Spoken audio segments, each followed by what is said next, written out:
আজব দুনিয়া ভাই। শুনতেছি 26 তারিখ নাকি পুরো বাংলাদেশ ধনী হয়ে যাবে। কিসের ধনী?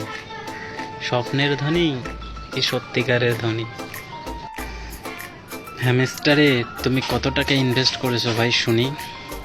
যেখান থেকে টাকা পাওয়ার আশা করতেছো। নাই মানলাম যে টাকা দিবে হ্যামস্টার তোমায়। তুমি হ্যামস্টার যখন ইনভেস্ট করোই নাই, তখন ধনী হওয়ার স্বপ্ন দেখো কি করে? ধনী হওয়ার স্বপ্ন তখন দেখো যখন মাথার ঘাম পায়ে ফেলতে পারবে। যখন মাথার ঘাম পায়ে ফেলে ইনকাম করে টাকা জমাইতে পারবে, তখন ভাববে যে তুমি ধনী। সেই টাকাতেই তুমি ধনী। কিন্তু এই স্বপ্নের ধনী হয়েও না ভাই। 26 তারিখ দেখা যাক কতজনে ধনী হয়। আমরা তো কখনো ওগুলোতে সময় নষ্ট করি নাই। তাই বলে কি আমরা ভিখারি?